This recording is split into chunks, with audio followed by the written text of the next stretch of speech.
bonsoir, soyez les bienvenus dans cette nouvelle vidéo qui va vous introduire davantage dans la compréhension de ce que nous pouvons avoir de la bourse.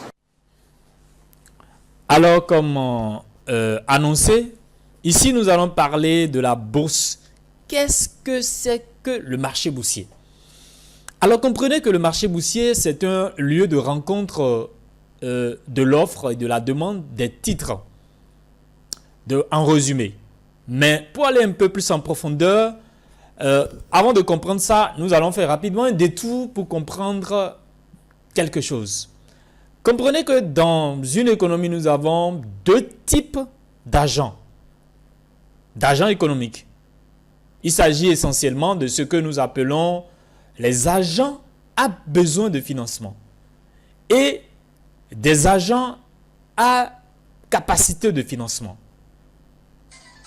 Qu'est-ce qu'un agent à capacité de financement et qu'est-ce qu'un agent a besoin de financement? Alors, un agent à capacité de financement, c'est un agent qui, d'abord les ménages, les sociétés, les entreprises, les individus et bien d'autres personnes. J'ai dit société et entreprise. C'est telle société, c'est telle entreprise. Alors, ce qui nous intéresse ici, qu'est-ce qui fait qu'on dit qu'un ménage, une société, etc. sont des agents à capacité de financement? Ce qu'ils ont de commun, c'est que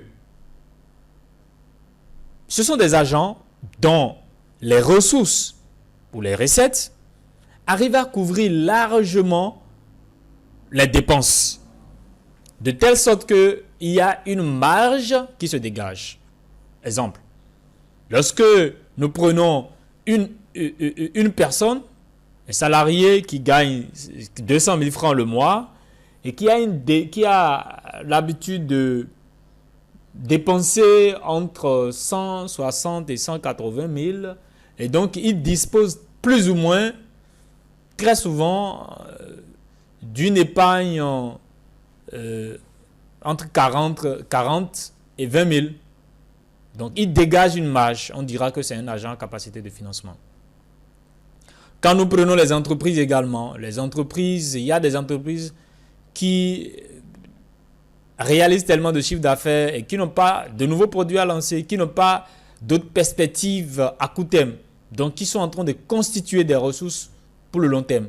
Et dans ce cas, on dit que ce sont des agents à capacité de financement parce qu'ils ont la capacité de financer d'autres agents. Donc, c'est ça. Ce qu'ils ont de commun, c'est qu'ils dégagent une marge et peuvent donc financer l'économie. Et de l'autre côté, nous avons des agents à besoin de financement. Qui sont-ils, les agents à besoin de financement? Les agents à besoin de financement sont les États, le gouvernement, le trésor public, les sociétés ou les entreprises, certaines sociétés, certaines entreprises, les mairies, les collectivités locales. Alors, un État est avant tout, ou bien, ses ressources sont constituées essentiellement de la fiscalité, des taxes, etc. Il peut arriver, après avoir défini un budget, que les choses ne se déroulent pas comme l'État le veut, que l'État n'arrive pas à mobiliser les ressources nécessaires. Alors, dans ce cas, on se retrouve dans une situation où les recettes de l'État n'arrivent pas à couvrir les dépenses de l'État. Ou bien même dans le budget, l'État décide déjà, il planifie déjà qu'il faut faire recours à d'autres personnes pour pouvoir couvrir toutes ces dépenses, pour pouvoir financer sa politique, pour pouvoir financer ses réformes, pour pouvoir financer ses investissements, pour pouvoir financer tout ce que l'État envisage faire dans l'année N+1. Alors pour ça, l'État a besoin de l'argent, soit auprès d'une banque, soit auprès des bailleurs de fonds, soit auprès du marché financier. Et bien, en tout cas, d'une manière ou d'une autre. Donc, on dit que l'État est un agent à besoin de financement. Idem pour les sociétés. Nous avons une société qui dégage, c'est vrai, une marge de manœuvre, une marge financière importante, c'est-à-dire l'ensemble de ces ressources arrive à couvrir ces dépenses, mais l'entreprise décide de lancer un nouveau produit ou décide d'équiper de s'équiper davantage, de renouveler son équipement afin de faire face à la concurrence. Dans ce cas, qu'est-ce qui va se passer? Il se passera la chose suivante. Tout de suite, les ressources de l'entreprise ne vont plus suffire l'entreprise pour couvrir ses dépenses. Donc, on sera dans une situation où l'entreprise n'arrive pas à couvrir ses dépenses. Et donc, ce qui fera qu'on dira que cette entreprise est un agent à capacité de financement et a besoin de financement. Idem pour une mairie, une collectivité locale. Ce qu'il faut retenir ici, ce sont des agents dont les recettes ou les ressources n'arrivent pas à couvrir les besoins. On dit que ce sont des agents à besoin de financement. Nous avons les agents à capacité de financement de l'autre côté. Les agents à besoin de financement de l'autre côté. Alors les agents à capacité de financement peuvent financer les agents à besoin de financement de plusieurs façons. La première, c'est de pouvoir ouvrir un compte dans une banque. Donc la banque se charge de centraliser les épargnes des agents à capacité de financement. Ensuite, de centraliser aussi d'autre part les besoins de financement des agents à besoin de financement. Et après une étude, décide de financer les agents à besoin de financement solvables, suivant des critères bien définis et des modalités aussi bien définies.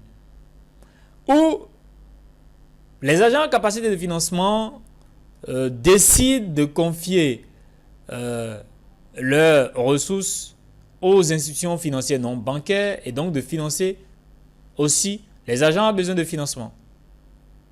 Donc les agents à capacité de financement, en résumé, peuvent financer les agents à besoin de financement, soit à travers les institutions financières bancaires ou les institutions financières non bancaires. Soulignons que les institutions financières bancaires n'ont pas forcément besoin de l'épargne des agents à capacité de financement avant de financer les agents à besoin de financement. C'est pourquoi on dit que les banques peuvent créer de la monnaie. À partir de rien, une banque peut financer. Il peut financer. C'est vrai, bon, dans des conditions et dans des proportions bien définies.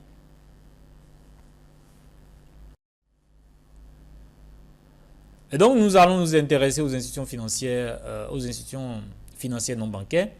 Nous avons parmi elles les assurances, nous avons les caisses de sécurité sociale, nous avons bon, il y a une répétition. Nous avons aussi la bourse. Nous avons la bourse qui nous intéresse ici. Alors, qu'est-ce que la bourse? On avait dit que c'est le marché de rencontre de l'offre et de la demande ou des titres, ou bien c'est un lieu où s'échangent les titres. C'est-à-dire les obligations, c'est-à-dire les actions, c'est-à-dire les produits dérivés. Mais la bourse aussi, qui parle de bourse, parle aussi du marché de la devise. Des devises, c'est-à-dire c'est un marché où il y a l'offre et la demande d'une monnaie. Quelqu'un qui veut quitter l'Europe pour aller aux États-Unis doit se débarrasser de son euro pour acheter le dollar. Quelqu'un qui veut quitter les États-Unis pour l'Europe doit se débarrasser de son dollar afin d'avoir d'euros pour dépenser en Europe et vice-versa. C'est le même cas pour le yen, pour le naira, etc. Et donc, quand ces demandes et ces offres de ces différentes monnaies se confrontent, il y a forcément un prix. Et donc, c'est sur ces prix que ces spéculations se font et on fortifie son argent comme ça. Alors, c'est essentiellement ce qu'on appelle le forex. C'est essentiellement ce qu'on appelle le forex. Ce qui nous intéresse ici, c'est la partie encerclée en rouge, c'est-à-dire les obligations. Alors, les agents à capacité de financement à travers la bourse remettent de l'argent, de monnaie, aux agents à besoin de financement. Et ceux-ci, en contrepartie, donnent du titre. Donc, vous comprenez avec moi que les titres sont en quelque sorte une reconnaissance de dette. Parce que les agents à capacité de financement, je donne un exemple, un ménage qui remet du moins 100 000 francs à travers la bourse à un agent à besoin de financement. Donc, il achète 10 actions qui coûtent 10 000 francs. En contrepartie, il reçoit des titres qui sont la preuve matérielle de ce qu'ils ont remis de l'argent à cette entreprise.